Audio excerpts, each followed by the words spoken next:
A promise is a promise, my boys, and that is why today we're going to be gunning for the Holy Horde achievement as the Teutonic Order. You'll find a link to the first part in the description if you haven't seen it yet, and by the time this comes out, you probably should be getting your hands on the DLC, so I highly recommend that you try this nation out for yourself, since in my opinion has the most fun missions out of all the new mission trees. So let's reassess our situation. We just integrated Riga, and we have Gotland as a vassal left, plus Novgorod. We're going to be going to war with the Muscovites, but we want to prioritize first and foremost to finish off the Poles so we can continue to go down our own mission tree here, unlocking better modifiers for our nation, turning our armies into absolute chattiest armies. Also guys, if you enjoy the content, consider subscribing. I do this full time and it really would encourage me to make more videos and help out the channel so much. If we get 10,000 likes on this video, I'm going to be covering Finland with its new epic mission tree, showing a strat that nobody has seen before,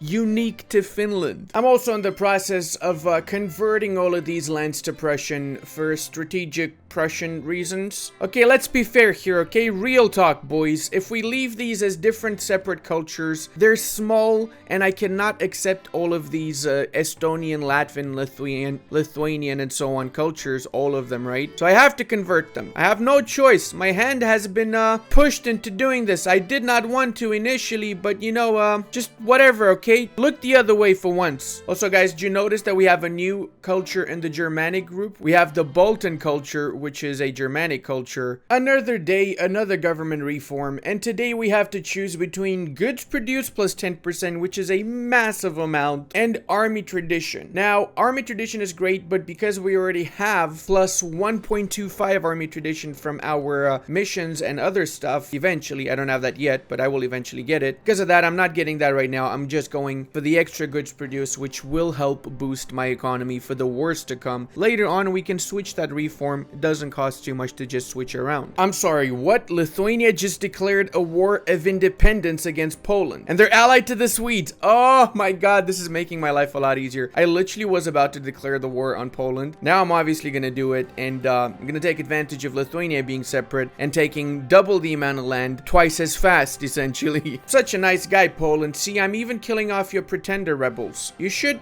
like thank me and stuff, Poland. Seriously, why are you not thanking me, Poland? Look, even Lithuania is killing off pretender rebels, bro. So this is actually going to be an issue because Lithuania has Sandomirs. It means that I cannot take Sandomirs in this war, at least.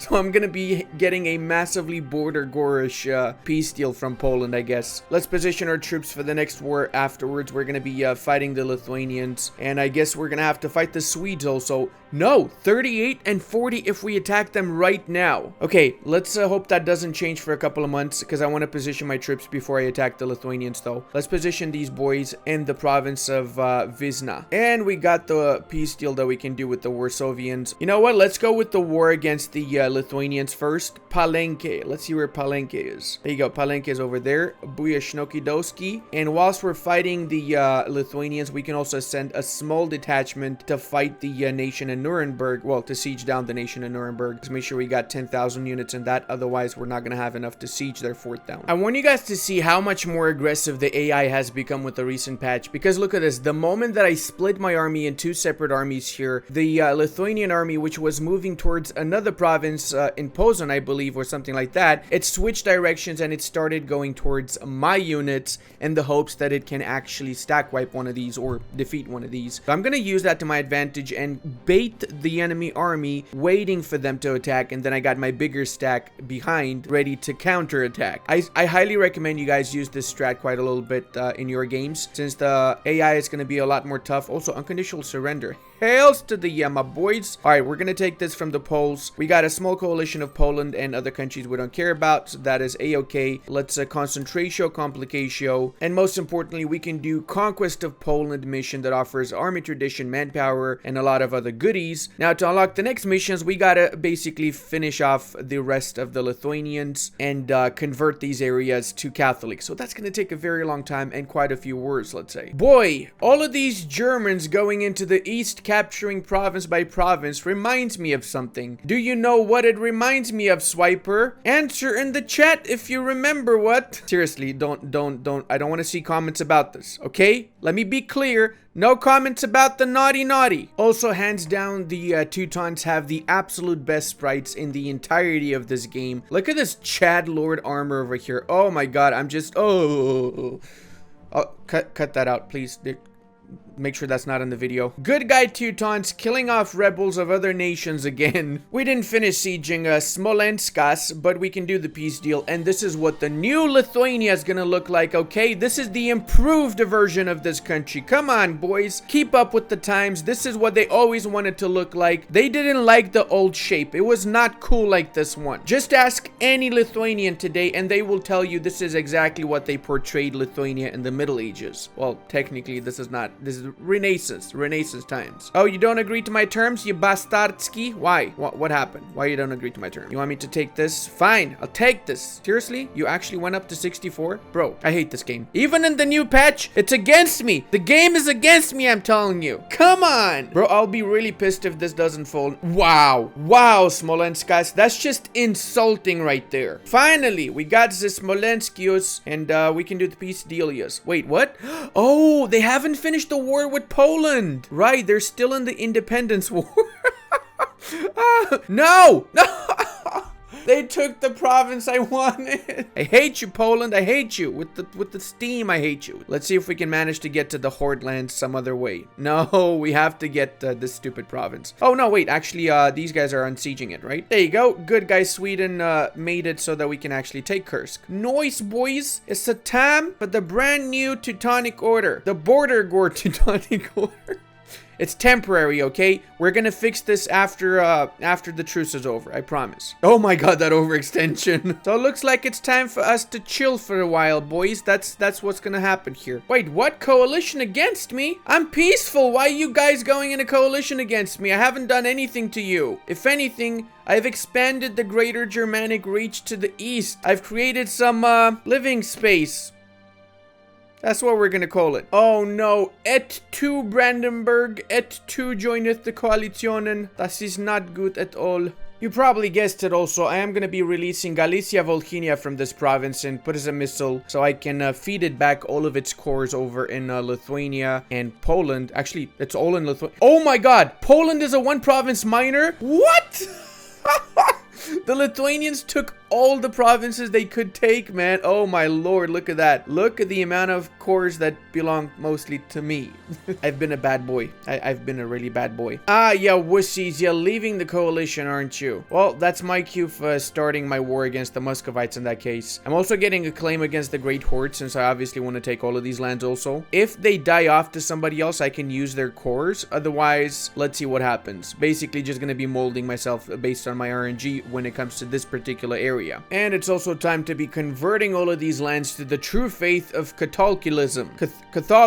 I'm sorry, what? What the schnapps is Rilskras? Is this a Cossack kingdom? It's not. It's a Lithuanian Catholic kingdom. Okay, seriously, what just happened here? I'm gonna attack him, obviously. I don't know what's happening, but I definitely want Rilskas for myself. This is 100% attached to the new DLC. And now it makes me want to play as Lithuania to see how you can get this Rilskas. Rilskas, more like you're dead. Yeah, sure, that didn't rhyme, but whatever, okay? Oh, what? Oh boy, Lithuania, look at this, guys. Crimea is allied to Lithuania, so by attacking Crimea, I reset my truce with the Lithuanians. So instead of waiting for like, what, 10 years or something like that, I just have a quick truce, and then in 5 years I can attack them again. Always mold yourself in your RNG, boys. That's how you play this game most efficiently anyway. The short-lived state of Rilskilgas is gone. It was vanquished. Also, I think I vanquished the Lithuanian army. Yes, I did. Without even paying attention to it. That's how awesome this nation is, okay? You don't get as overpowered as the Teutons, except if you're playing as the Teutons. That's just logical. Holy mother of God. The Ottomans are massive, dude. The AI changes to the AI are insane. Like the Ottomans from my test run so far, and you know, I've had the early access for a while, has been doing insane. In fact, the Ottomans have been absolutely Chad lords in the recent update, as have been the Muscovites when it comes to expanding, especially. Even the Austrians, for that matter, have started expanding like crazy. Look at that, they're even at war with the Venetians now. Wait, what? Did the Ottomans just give back to the Crimeans their lands? Oh, that's a massive cuck. I was gonna vassalize them and feed them back all of that stuff, but now now that they're not an OPM anymore, it's no point vassalizing them. Also, I honestly feel bad for the French. They've actually lost half of their country here. Almost everything in the north. Paris is actually encircled. What? Say hello to my little OPM friend over here, Poulan, who is not going to be around for any longer. And the truce is over with Lithuania also, so let's, what? Guaranteed by you traitorous scumbags. No, that's fine. I'm just going to have to kill Muscovy first, I guess. I was actually planning on attacking Muscovy after I got the rest of the Lithuanian lands to centralize in case the Ottomans attack, but I guess I have to attack the Muscovites first now. And then I'm going to use the war against Lithuania to shorten the truce with the Muscovites, similar to what I did with Crimea. I don't know what happened to you, Poland. You used to be such a great, amazing country, but now you're just an integral part of the Teutonic Order. Yeah, hey, that's an upgrade right there, okay? That's an upgrade. Also, I love you Polish people. Please don't kill me. I promise this is just a game, okay? Who am I kidding? Half of you already want to be a part of Germany, don't you, eh? It is time for a golden era of the Teutonic Order in which we're basically going to kill everybody around us. That's right. We're using our golden era to be the exterminators. I've also replaced all of my troopers with regular units instead of mercenaries because in the 1500s, mercenaries are way more expensive than regular units, so you want to start replacing your mercs with proper troops after Miltech 7, which is what I did. So now let's go ahead and start our war against the Muscovites. They've had a few wars in the meanwhile, so they are quite a little bit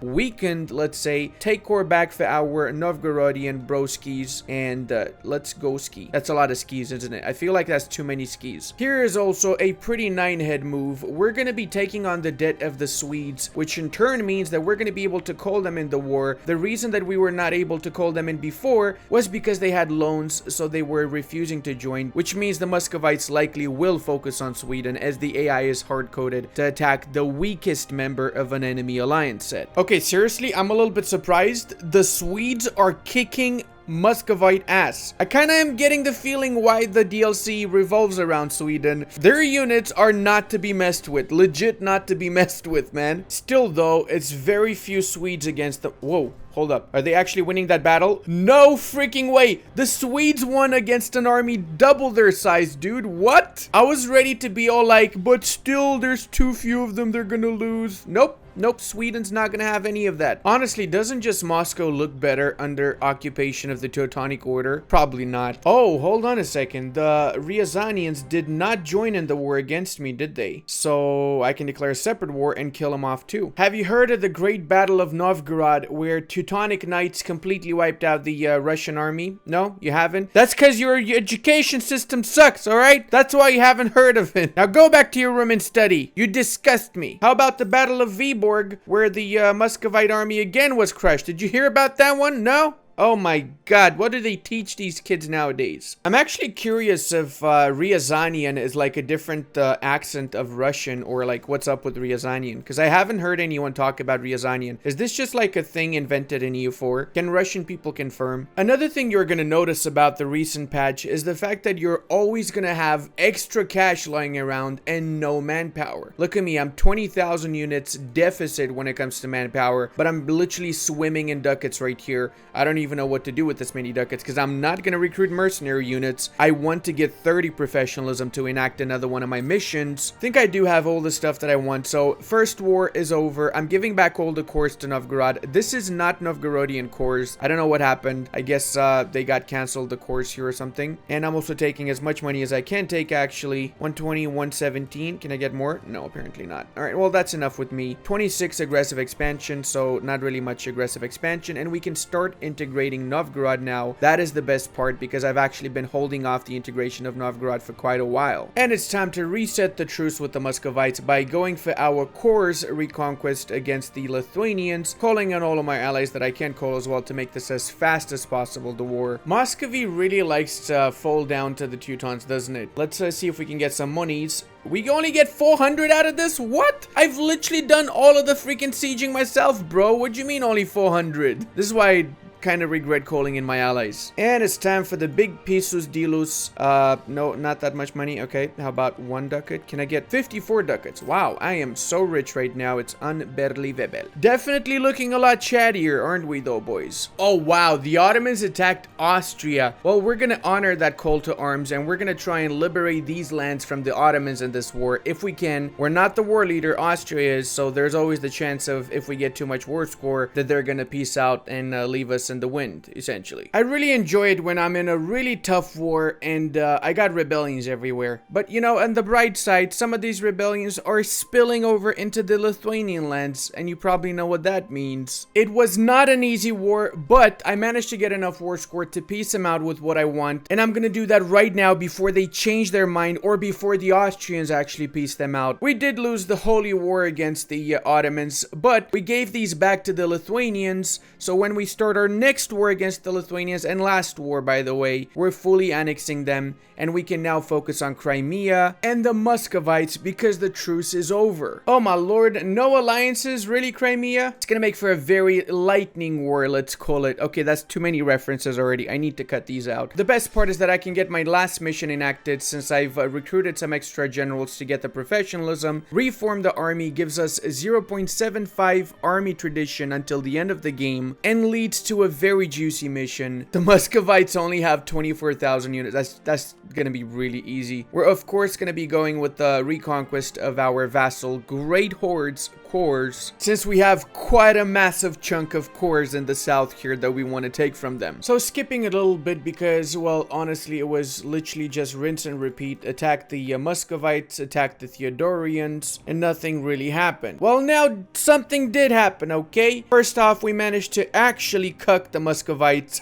I mean, we literally went around them, cucking them from actually going into Asia, and we managed to fortify the Caucasus, which gives until the end of the game minus 90 fort maintenance as well as 50% defensiveness and garrison size for the 2 fortifications by the Caucasus, essentially meaning we never need to worry about losing these 2 fortifications. I've also taken a bit of a lazy approach with the Great Horde since I've basically integrated everybody else, but these guys I couldn't be bothered, so I've just been stealing one of their provinces every few years whenever I can. I also made them Catholic, so they're pretty pissed off with me. I will try to pay off their debt. I guess that's gonna help out a little bit with the lowering the liberty desire. I've also been placating them, so I got that going for me as well. Gotland is still around and is still raiding the coastlines of mainly Sweden, and the Austrians are also bullying the French into I don't know what. I actually don't know what's happening here, but they've been sitting on France for a while. Let's continue our expansion into the west. Why is Yarkand around but not Chagatai? Oh my god, did Yarkand actually survive and Chagatai get annexed? It is gonna take us at least 2 wars to fully annex the Uzbeks, but we have time. At least until we got the truce over with the Muscovites. Also surprised to see how the Timurids actually consolidated their lands, and they also expanded into India, or at least from what I can see, the northern bits of India. Surprised they didn't form the Mughals, so I'm guess they don't have Delhi, which is what they need in order to form the Mughals. I mean, you cannot deny it, guys. Look at how sexy the Teutonic sprites are. After centuries of fighting the Muscovites, the Teutons eventually did manage to capture the holy city of Moscow, and we got the fall of the Third Rome, or the Turd Rome.